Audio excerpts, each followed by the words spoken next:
اینجا یه سری از هنرمندایی که میشناسیم به خاک سپرده شدن. میخوام بریم بهشون سر بزنیم. با من بیاین.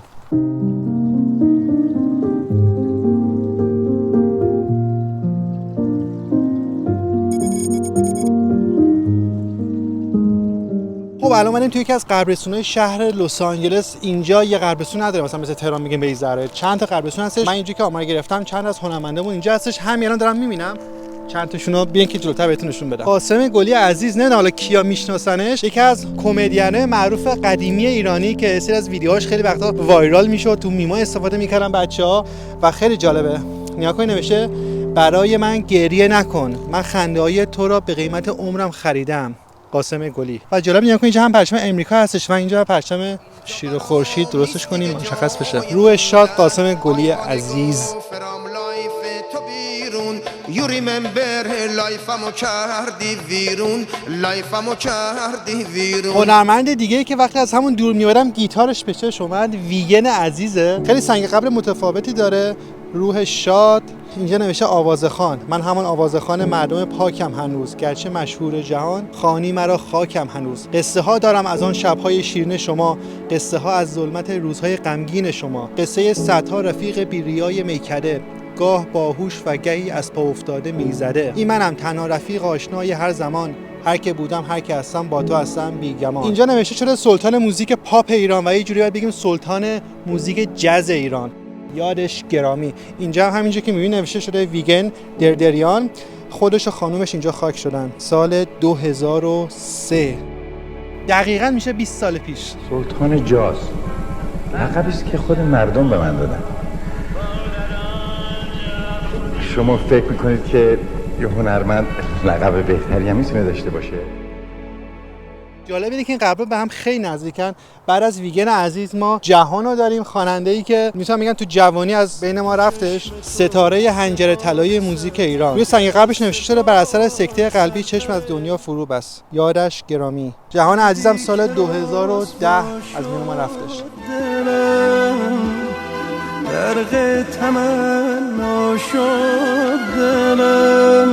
جالبه بدونید در کنار قبر جهان طوفان عزیز اینجا به خاک سپرده شده. روح شاد سال 2012 تو اوج جوانی. خدای آسمونا، خدای کهکشونا، برس به داد دل عاشق ما جوونا.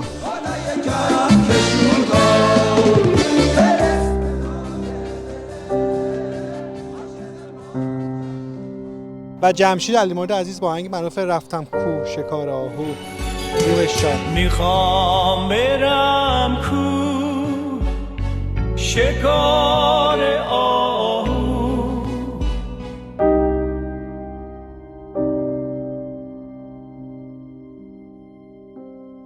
یه چیز خیلی جالب که اینجاش برخوردم، این سنگ قبری که اینجا هست به صورت صندلی درست کردن. خیلی واسم جالبه که مردم بشینن، احتمالاً یه جوری حال بده به اون کسایی که میان اینجا سر مزارشون. این واقعا گذاشته که بشینی. روح شاد واقعا دمش کم زیر نخل.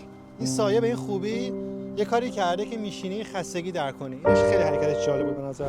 بچه‌ها یه چیز جالب بگم، مثل که مزار شهرام کاشانی هم همینجاست. ما تو فیلم‌ها و عکس‌ها پروزش کردیم از همینجا باشه، ولی من هیچ اطلاعاتی در موردش پیدا نمی‌کنم. نه سنگ قبری، نه عکسی، نه اسمی، هیچ. بچه‌ها ما کلی ویدیوهای خاکسپاری نگاه کردیم از شهرام عزیز اینا و همون جایی که بودیم بعد باشه. خیلی عجیبه ولی هیچ اثری نیستش. بریم دوباره نگاه کنیم. کنار این. آره بعد همینجا باشه. من همین فکر کردم. بذار دوباره نگاه کنیم. خب نیستش اینجا. بین این دو تاست. خب نیست اینجا چیزی. بین این دو تا. خب نیستش الان دیگه. شما نگاه کن. ما اینجا تو عکس نگاه کنیم همینجا باید باشه. نیست آقا. خیلی عجیبه. اینم نمیتونه باشه که گله. نه این عکس دقیقاً همینه دیگه. آره بغل آقا. بله. ولی اینجا شاید هم اینجا باشه ولی اینجا هم باز نیستش. نه دقیقاً اون کنار همینه توی. حالا من میگم شاید زای محور روشن. ببین دقیقاً سمت چپ این تصویره.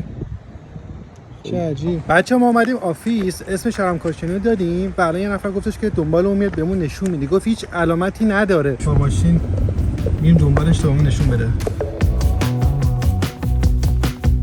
Is here. Why there is no mark? I don't know. we'd have to ask the family. You know, because he was a famous Persian singer. How long ago was he buried? 2021. You know, sometimes we have a very famous singer here in another part of the park. Okay. It's known that he's here, but the family does not want his location known. Okay. So sometimes that happens. We can't do anything against the family's wish. Yeah, you're This right. is personal. They haven't told us not to provide the location. It may be that they're going to put a marker. We don't know. نمیدونم دقیقاً چه تصوری چه فکریه. تصمیم شخصیه. شخصیه دیگه تصمیم، حالا هر چی که بوده در اصل ما خواستیم اینجا نشون بدیم، ازش قدردانی کرده باشیم و روحش شاد واقعا. بغضن گرفت. بنده خدا نه. البته خب من یه مدت کوتاهی در واقع باش در ارتباط بودم، حالا تلفنی اینا. خیلی پسر مشتی خوشقلبی بود. ولی الان که مثلا میگم این تصمیم کاملا شخصیه. ولی آره. برام عجیب بود. خب حالا شاید توی مثلا کالچر و فرهنگ ما مثلا همچین چیزی نباشه. آره. چون ما میام اینجا به رسم احترام اینجا دیگه نمیام که طرفدارای زیادی داشته، یه سری خاطراتی داریم که در واقع مال شهرام عزیزه. روح شاد. آره. قابل احترامی تصمیم تو خانواده‌اش گرفتن براش. دقیقاً. ما ولی به رسم احترام چون با بقیه خواننده همین کارو کردیم، هنرمندا یه شاخه گل همینجا میذاریم روح شاد شهرام کاشانی عزیز.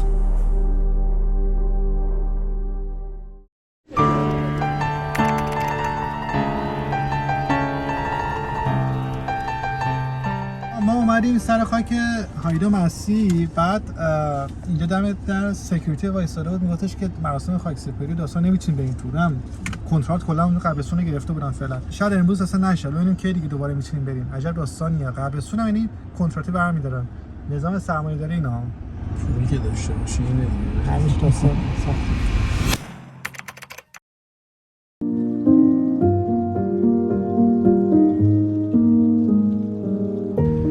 خب ما یه روز دیگه برگشتیم اینجا. امیدوارم که امروز زنگ زدیم بریم پرسیدیم، گفتن که دیگه واقعا این سری مراسمی ندارن. امیدوارم که واقعا همینجوری باشه و ما بتونیم بریم.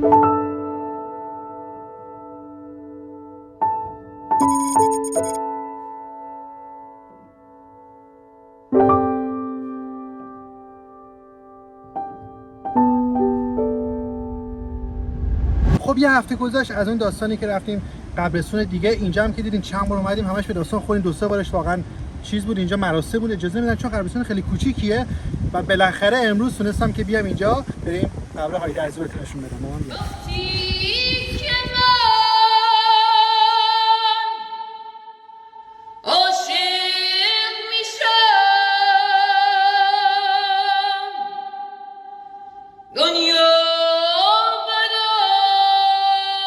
یادش گرامی معصومه دده‌بالا یا همون هایده عزیز فقط 48 سال داشته. یکی از تنها هنرمندایی که هیچ هیتری به نظرم نداره هایده عزیز هستش که همه نسلی باش حال میکنن، هم تو ناراحتی هم تو شادی، فرق نمیکنه. روحش شاد واقعا. می‌خواستیم مثل روز و نبینیم که دیدیم. نکته دیگه که میخواستم بگم این لوحی هستش و این سرتیفیکیتی هستش که از طرف شهرداری شهر لس آنجلس اینجا اعطا شده. حالت یادبود مانند داره و این میاکنید تو قبرهای دیگه من اصلا ندیدم، فقط اینجا اسپشیال واسه هایده عزیز گذاشتن اینو. تاریخش هم 2019 هستش، 5 آپریل و اینجا توضیحاتش رو داده. ای زن ای تنها مرد آواره وطن دل توست شده سرپاره. خب بچه حالا قبل از اینکه بریم سر خاک مسی عزیز، اینجا یه سری باز قبر هستش اصلا خیلی خاصه مدلش. بریم از یک کنار نگاه بکنیم. اینجوری که من متوجه شدم مری مونرو هم اینجا خاک شده یا حالا خاک سرش گذاشته شده، ولی واقعا اینجا اسامی زیاده الان نمیتونم پیداش کنم. بچه اینجا چند تا اتاق هستش دیگه اصلا، نکنه 3 تا اینجا بود ولی ما آخری پیدا کردیم تازه. اینجا مری مونرو هم اینجا خاک سرش گذاشته شده. حتی بچه نگاه تو این نمایی هم که درست کردن، این دروازه‌ای که اینجا هستش، حتی کنار دروازه نگاه اینم بازم کلی آدم اینجا به خاک سپرده شده یا خاک سرش قرار داده شده. نگاه کنید. حتی این باغچه‌ای که می‌بینی اینجا نگاه کنید کنارش اینا سنگ قبره، یعنی درست مثلا کلا خیلی متفاوته با اون چیزی که من تصور داشتم کلا. اینجا هم همینطور تا چش کار میکنه. افراد مختلفی هستن که دیگه اینا واقعا خاک نکردن، همون خاکسترشون رو گشتن. و اینجا چیزی خیلی جالبه، این آبنماهایی که می‌بینین اسمشون شده، اینا هم در اصل جوری سنگ قبر هستن.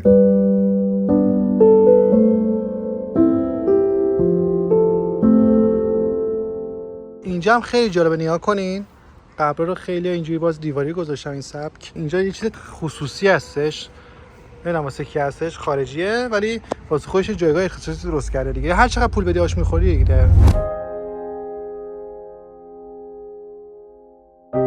بچه مسی هم پیدا کردم. بیا بنویسیم روی خاک، رو درخت، رو پرنده، رو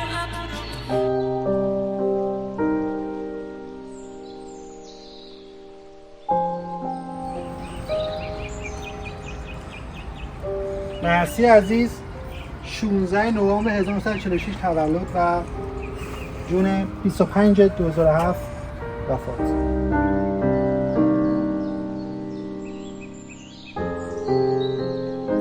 گل‌های باغچه پیش چشمم قاچه بی‌رنگه. خب بچه رسیدیم به آخر ویدیو. مرسی که تا الان تماشا کردین. دیگه سعی کردم تمام هنرمندایی که می‌شناسم تو لس آنجلس هستن ویدیوشو بگیرم. چند تا هنرمند پرسشو کردم دیگه، ایالت‌های دیگه بودن که فعلا نمیتونیم بریم، ولی دیگه تمام تلاشم بود که حداقل همه رو تو این ویدیو گراوری کنم. امیدوارم که خاطره سازی کرده باشین با هنرمندایی که نشون دادن. مراقب خودتون باشین تا ویدیو بعد. خدافظ.